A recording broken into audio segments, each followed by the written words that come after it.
Bismillahirrahmanirrahim. Assalamualaikum warahmatullahi wabarakatuh. Alhamdulillahi rabbil alamin. Allahumma fasalli wa sallim ala sayyidina wa nabiyyina wa maulana Muhammadin wa ala alihi wa sahbihi ajma'in, amma ba'du.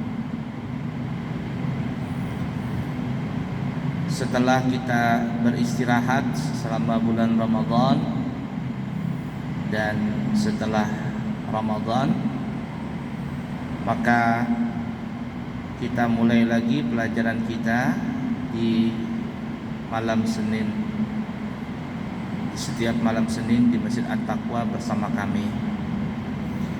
Karena ini permulaan, maka kita membahas pembahasan umum saja. InsyaAllah nanti akan datang, baru kita akan menyambung pelajaran kita masalah kitab Qisasul Anbiya, cerita-cerita para nabi dan rasul.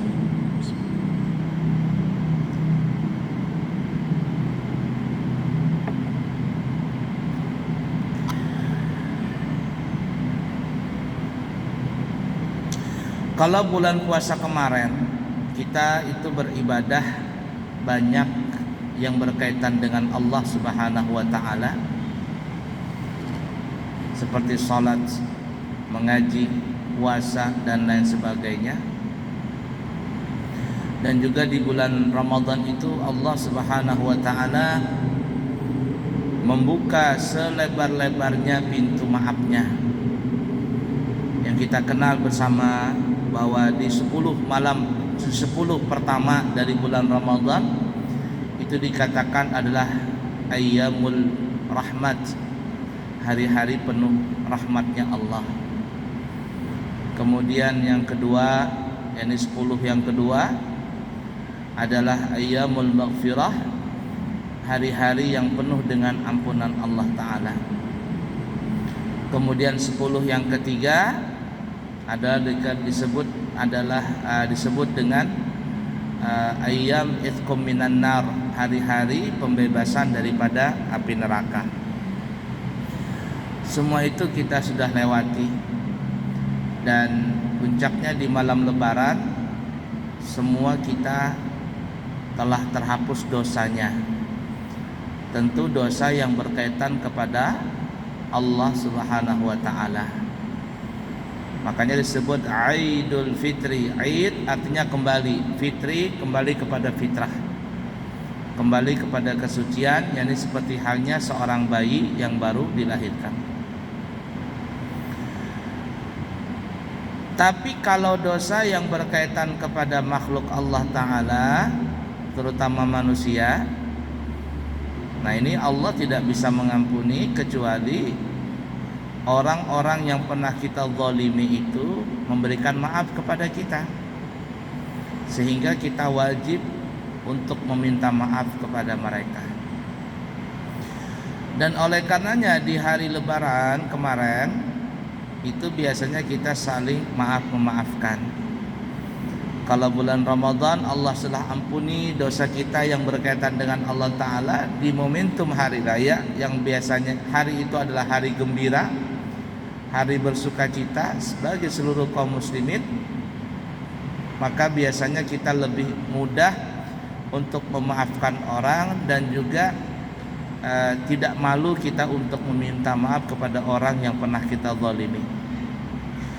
Di hari raya itu kita buang gengsi kita untuk tidak memaafkan orang atau enggan untuk meminta maaf, sehingga di hari lebaran itu biasanya kita saling memaafkan.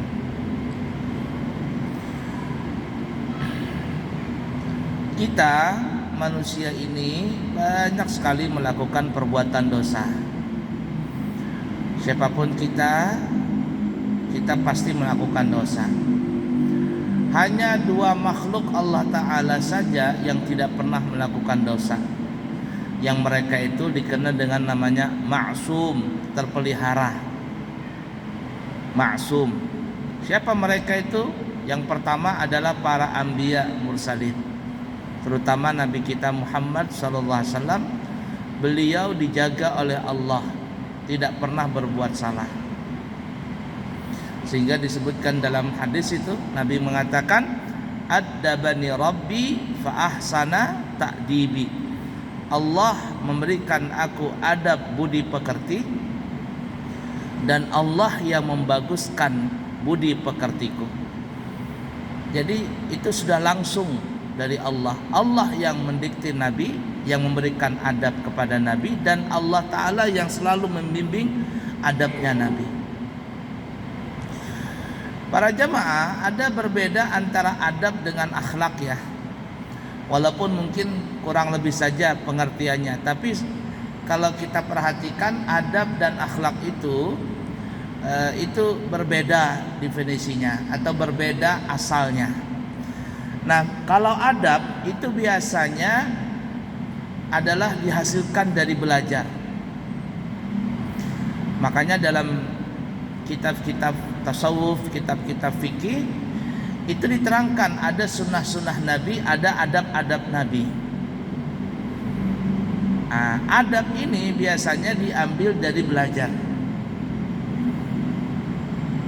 Di pesantren itu sangat ditekankan untuk belajar adab. Sangat ditekankan untuk belajar adab. Guddibal adab qoblal ilm. Adab itu lebih diutamakan daripada ilmu. Orang alim tapi tidak beradab itu buruk sekali. Tapi orang yang tidak alim namun dia beradab, maka ini adalah lebih baik daripada orang alim yang tidak beradab tadi. Karena masyarakat pada umumnya, apalagi Allah Subhanahu wa taala, memandang seseorang itu dari hatinya. Hati yang bersih akan menimbulkan adab-adab yang baik. Nah, cuman adab ini, seseorang itu bisa beradab adalah dari hasil belajar. Dari hasil belajar. Orang yang belajar kemudian mengamalkan ilmu yang dia pelajari, maka dia akan beradab. Mengamalkan dengan ilmu itu disebut dia beradab. Beda dengan akhlak. Akhlak walaupun mungkin pengertiannya kurang lebih saja, beradab yang baik, berakhlak yang baik. Cuman akhlak ini biasanya dihasilkan dari ibadah yang baik. Dari ibadah yang baik, itu akhlak. Sehingga di dalam Al-Quran disebutkan, innas salata tanha 'anil fahsya'i wal munkar. Sesungguhnya salat itu akan mencegah seseorang itu daripada perbuatan keji dan mungkar. Jadi kalau kita rajin salat, dan salat itu adalah puncak daripada segala ibadah. Karena salat itu nanti yang pertama kali yang Allah hisab di akhirat. Nah, salat itu kalau baik, dia jaga salatnya, dia jaga sunnah-sunnah salatnya, dia jaga tata caranya, dia beradab di dalam salat. Ketika dia salat dia beradab, dia amalkan apa yang dia pelajari dalam kitab itu lalu dia praktekkan dalam salat. Ketika salatnya bagus, ibadahnya bagus, maka salat ini akan membawa ke dalam hatinya menjadi bagus, sehingga salat tadi akan mencegah diri orang itu daripada perbuatan keji dan perbuatan mungkar. Dia jaga dia punya mulut, tidak berkata-kata yang tidak baik, tidak menggosip, tidak menggibah. Dia jaga matanya untuk tidak melihat yang haram. Dia jaga telinganya untuk tidak mendengar yang haram. Ini adalah akhlak. Akhlak. Nah, jadi begitu ya. Adab dihasilkan dari belajar. Tapi kalau akhlak itu dihasilkan dari bagusnya ibadah seseorang tadi. Makanya, mohon maaf, kami pribadi mencari seseorang itu, apakah orang ini bisa kita ajak untuk berteman, kita bisa ajak untuk jadi partner, kita bisa saling membantu dengan orang itu, biasanya kami melihatnya adalah dari sholatnya. Dan begitu juga kami tekankan kepada sesama jamaah. Jadi kalau kita ingin mencari partner di dalam bisnis, partner di dalam apapun juga, apalagi dalam teman hidup semati, yaitu istri, yang cari istri, cari suami, maka yang diperhatikan tuh sholatnya dulu, terutama sholat subuh dan sholat isya. Karena dua sholat ini adalah sholat yang paling berat dikerjakan bagi orang-orang munafik. Kalau seseorang itu rajin sholat berjamaah, apalagi sholat subuh dan sholat isya, berteman saja kita dengan dia, dia tidak akan berkhianat dengan kita. Dia tidak berkhianat dengan kita. Dia akan membawa berkah kepada kita. Tapi kalau seandainya ada orang tidak sholat, atau dia sholat tapi tidak mau berjamaah, walaupun dia adabnya baik dengan kita, bicaranya sopan santun, depan kita baik, beradab banget nih orang, Masya Allah, tapi belum tentu di belakang dia baik. Orang yang semacam itu bisa berkhianat. Karena Nabi sudah mengatakan, tanda orang munafik itu malah sholat. Wa idza qamu ila sholati qamu kusala. Apabila orang munafik itu diajak untuk sholat, mereka sholat tapi malas. Malas saja dalam sholat itu sudah dikatakan oleh Allah munafik. Apalagi tidak mau sholat, lebih parah lagi. Jadi kalau kita ingin bergaul, mencari partner dalam bisnis, apalagi teman hidup, jadi suami atau istri, cari dulu sholatnya.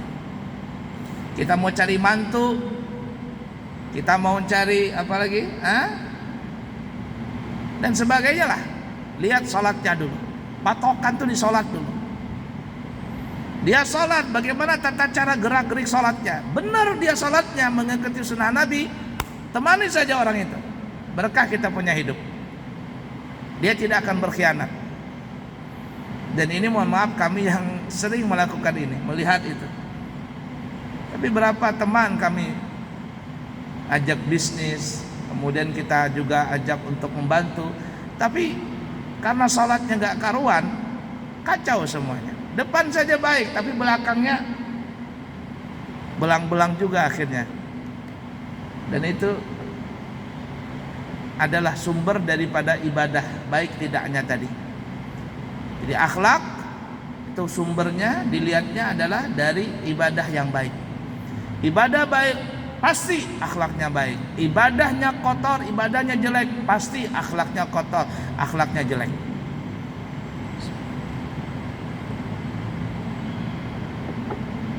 Itu ya. Jadi kita kembali. Jadi ada dua orang saja, dua makhluk Allah Ta'ala yang tidak pernah berbuat maksiat. Yang pertama adalah para nabi dan rasul, terutama nabi kita. Beliau beradab, beliau berakhlak. Yang kedua adalah malaikat. Karena Allah tegaskan di dalam Al-Quran, la ya'sunallaha ma amarahum wa yaf'aluna ma yu'marun. Para malaikat itu tidak pernah berbuat maksiat dan selalu mengerjakan perintah apa yang diperintahkan kepada mereka oleh Allah. Jadi kalau mohon maaf ya, kalau saya bisa katakan, kalau kami bisa katakan pribadi nih ya, mohon maaf, malaikat itu ibarat kata ya seperti robot, seperti komputer yang sudah diprogram oleh Allah Ta'ala, yang mana robot ini atau komputer ini tidak bisa mengerjakan A dan B kecuali yang sudah terprogram di situ. Makanya malaikat itu ada tugasnya, mereka itu cuma sujud saja, nggak ada yang lain. Disuruh ruku saja. Disuruh baca tasbih saja. Disuruh cabut nyawa saja, yang lain tidak. Itu tugas malaikat monoton.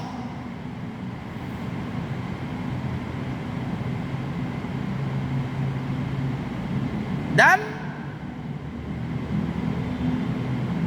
Para malaikat itu juga diberikan satu perintah oleh Allah Ta'ala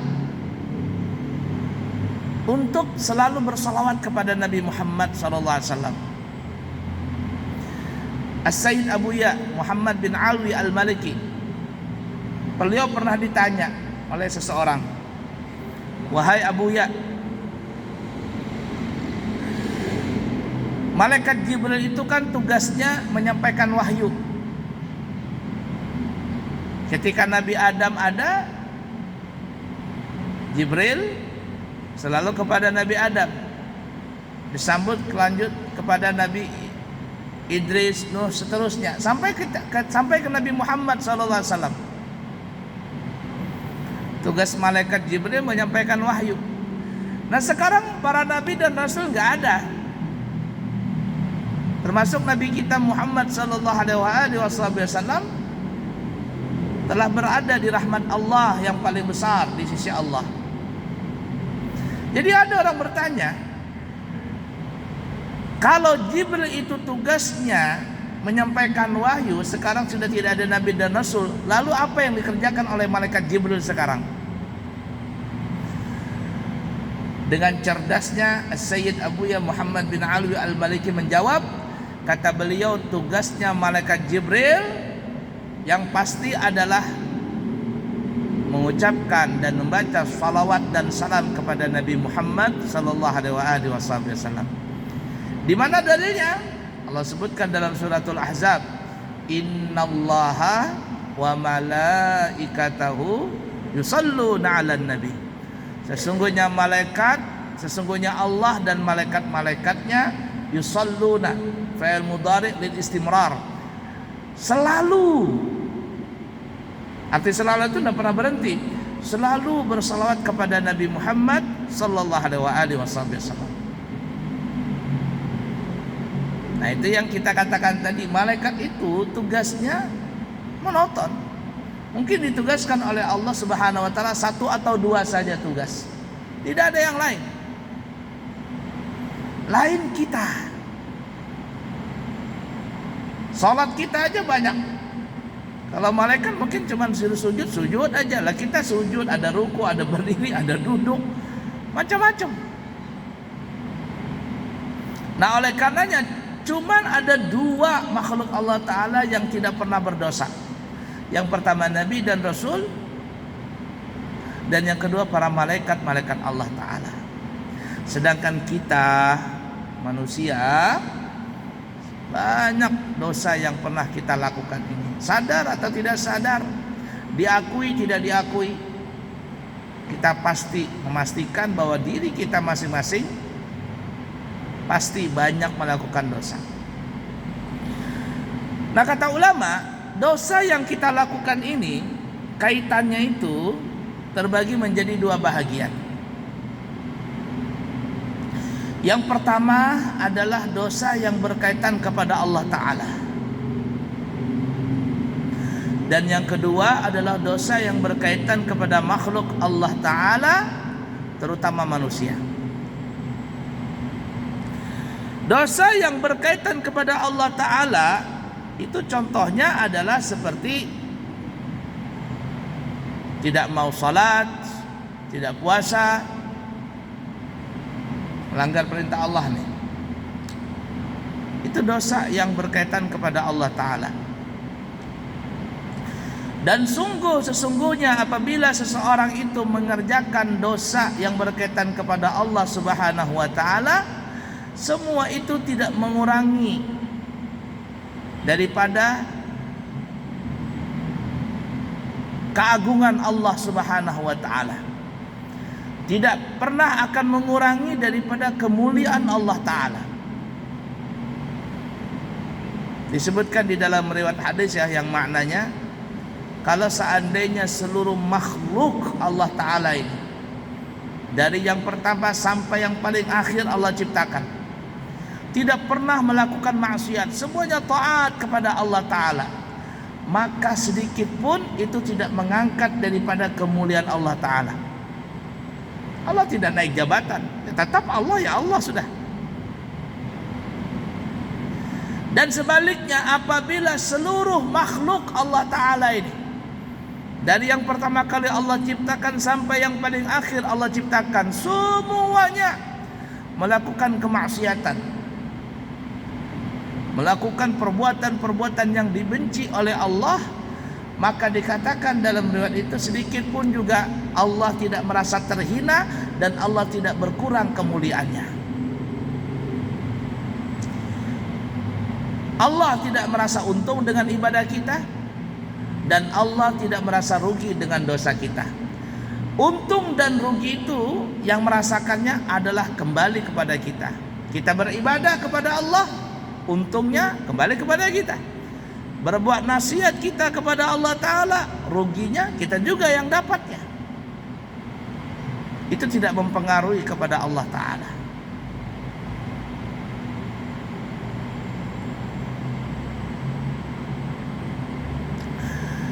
Baik, kita kembali. Jadi yang pertama, dosa yang kita lakukan itu adalah dosa yang berkaitan kepada Allah Subhanahu wa Ta'ala.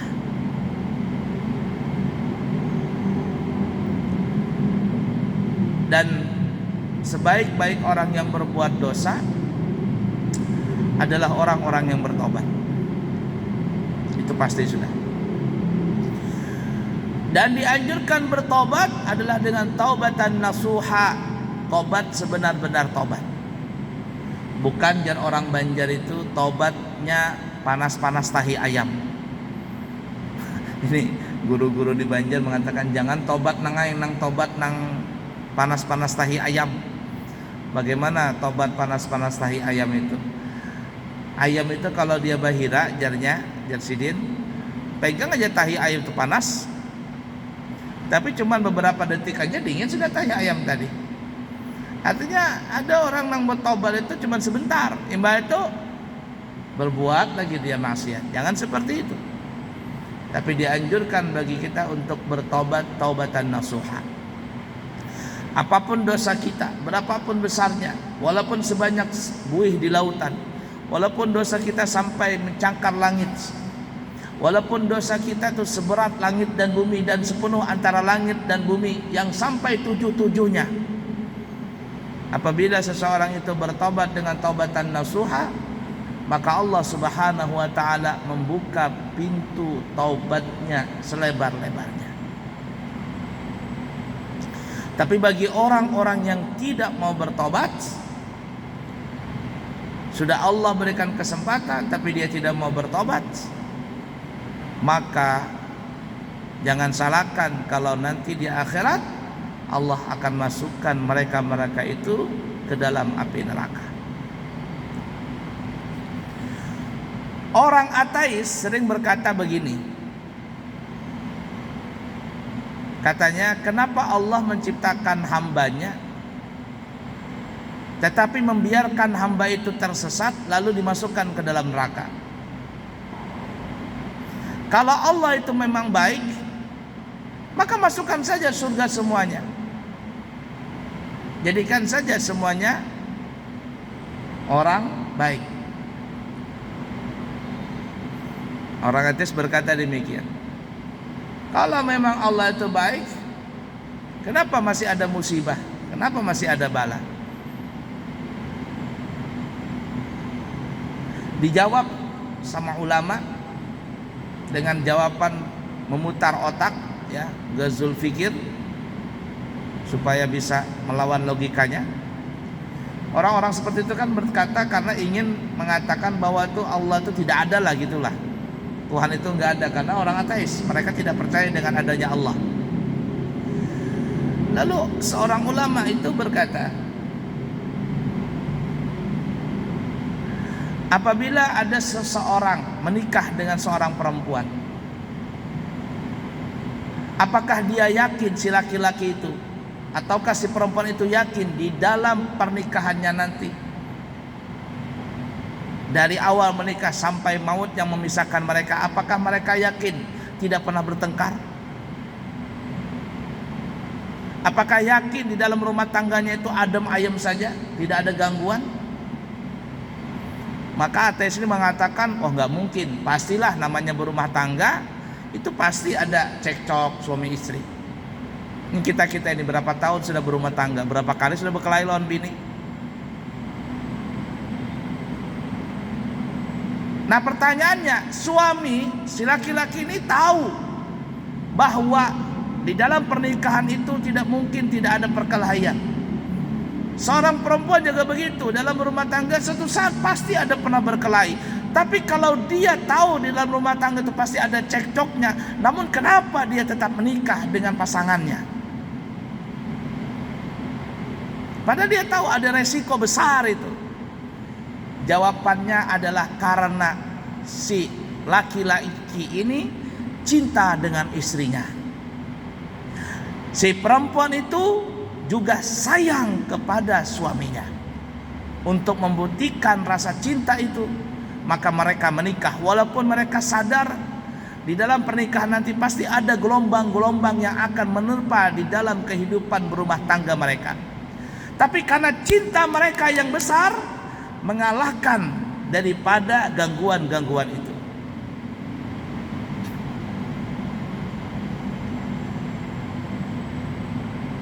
Setelah menikah, pastilah kebanyakan kita kepingin mempunyai keturunan.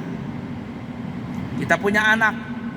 Apakah kita yakin ketika nanti kita punya anak, dari anak itu lahir sampai kita meninggal atau dia meninggal duluan, umurnya panjang, apakah kita yang duluan meninggal atau dia yang duluan meninggal? Apakah selama kehidupan anak itu selalu membahagiakan kita? Rasa-rasanya pastilah kita mungkin ada jengkel dengan anak kita. Mungkin anak kita itu mungkin akan ada berkata-kata kasar kepada kita. Mungkin anak kita itu suatu saat membuat kita puyeng, membuat kita susah, membuat kita banyak nguras uang karena dia sakit, karena dia ingin sekolah, ini itu dan sebagainya. Kita tahu itu pasti ada. Tapi kenapa kita berani mau bikin anak? Kenapa kita kepingin punya anak? Karena jawabannya adalah resiko itu dikalahkan dengan rasa cinta kita kepada anak itu. Kita tahu risiko punya anak,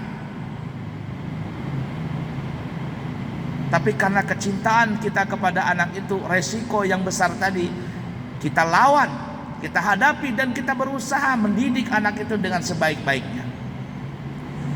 Nah begitu juga Allah menciptakan makhluknya ini. Gak mungkinlah semuanya baik. Hukum alam sudah, di mana ada putih pasti ada hitam. Di mana ada Muhammad, di situ ada Abu Jahal. Di mana ada Nabi Adam, di situ ada iblis. Itu biasa sudah hukum alam.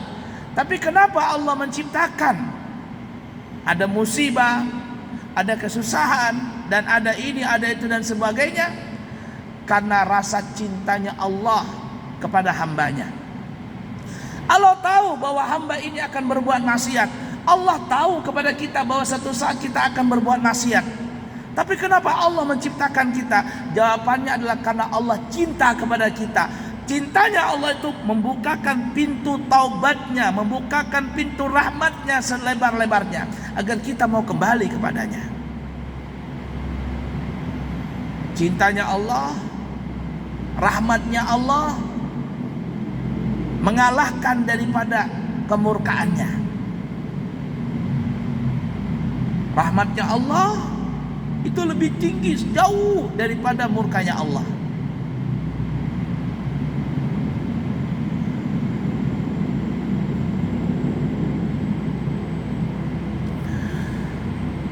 Nabi Musa alaihissalatu wassalam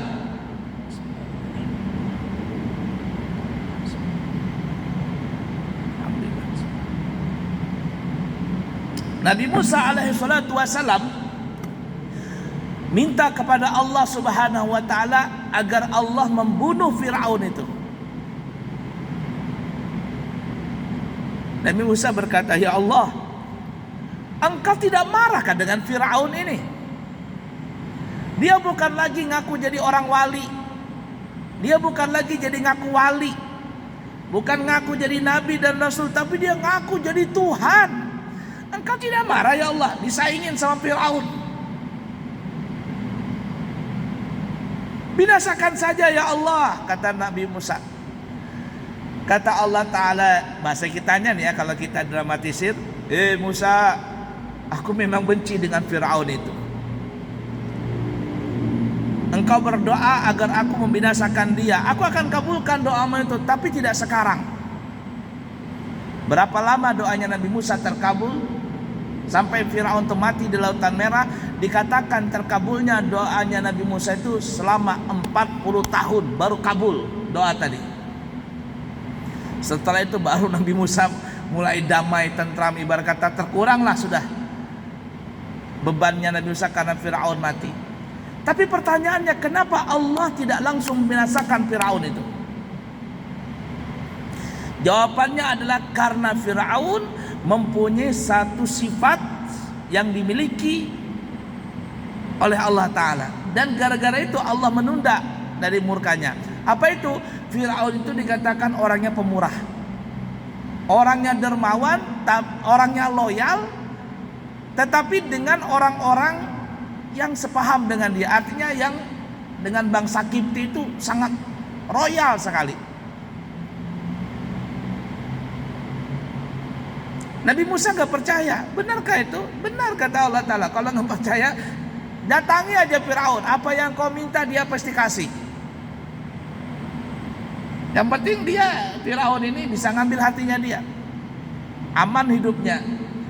Gak percaya Nabi Musa, bukan gak percaya, ingin ngetes nih ya Nabi Musa. Benar gak Fir'aun ini pemurah, orangnya dermawan? Datanglah Nabi Musa dengan pakaian compang-camping. Fir'aun gak tahu. Datang di pagi hari, ngetok istananya Fir'aun. Fir'aun, yuk, coba, saya rakyatmu. Ada perlu apa? Saya belum makan, saya belum ini, belum itu. Oh, kata Fir'aun, itu makanan, itu minuman, ambil semaumu. Itu ada uang, ada berapapun yang kamu ambil.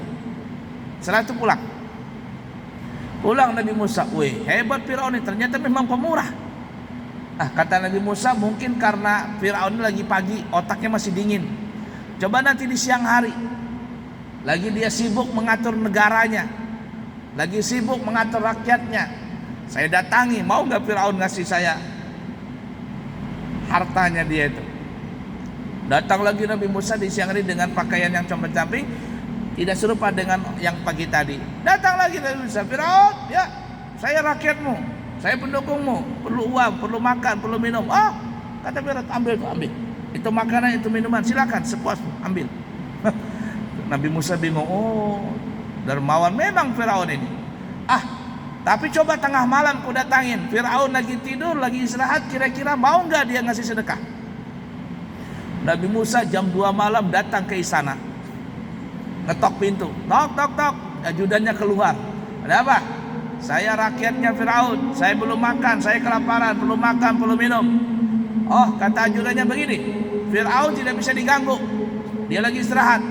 Tapi kebiasaan Fir'aun katanya, sebelum dia tidur dia sudah sediakan makanan minuman. Siapapun orang-orang yang minta makanan minuman di malam hari, itu ada makanan minuman, silakan ambil. Tapi jangan ganggu Fir'aun. Maka Nabi Musa disitulah baru sadar bahwa memang Fir'aun ini adalah orang yang dermawan. Sehingga disebutkan dalam hadis, as-sadaqatu tudfi'u ghadaba rabb. Sedekah itu akan memadamkan kemarahan Allah Ta'ala. Kata Allah Ta'ala, gara-gara itu aku ini gak jadi menyiksa Fir'aun tadi. Mau dibunuh gak jadi, karena dia dermawan. Dia masih sayang dengan rakyatnya, masih ada rasa cinta dengan rakyatnya itu. Sampai akhirnya doanya Nabi Musa terkabul. Kapan itu? Setelah 40 tahun lamanya. Seperti itu ya. Bertobatlah kita dengan taubatan nasuha, maka insya Allah dengan taubatan nasuha sebelum kita meninggal dunia, maka di akhirat kita nanti tidak ada lagi beban sangkut paut dengan Allah Ta'ala ataupun dengan makhluk Allah Ta'ala. Semoga Allah mengampuni dosa kita, menerima segala amal ibadah kita. Allah tetapkan iman, Islam, ihsan, takwa kita sampai kita mati nanti dalam keadaan husnul khatimah dengan mengucapkan kalimat tauhid, la ilaha illallah Muhammadun Rasulullah sallallahu alaihi wasallam, mendapat syafaat Nabi Muhammad sallallahu alaihi wasallam di akhirat nanti, masuk surga tanpa hisab bersama kekasih kita Nabi Muhammad sallallahu alaihi wasallam, dan bertetangga dengan beliau di surga firdausnya Allah yang Maha Tinggi. Amin amin amin Allahumma amin ya rabbal alamin.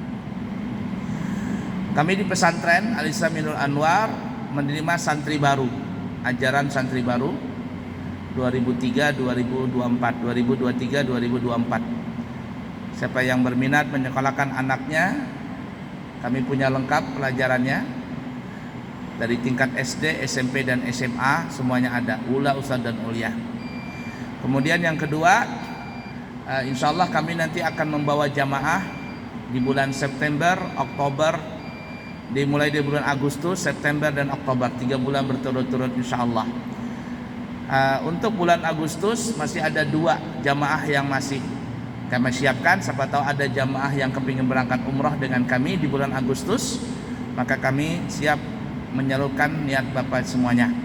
Adapun September, Oktober itu sudah penuh semuanya. Jadi tinggal di bulan Agustus masih ada 2 jamaah yang kosong. Harganya adalah 9 hari 29 juta rupiah sudah dari Balikpapan, lengkap tiket Balikpapan termasuk perlengkapan umrah, hotel dan semuanya.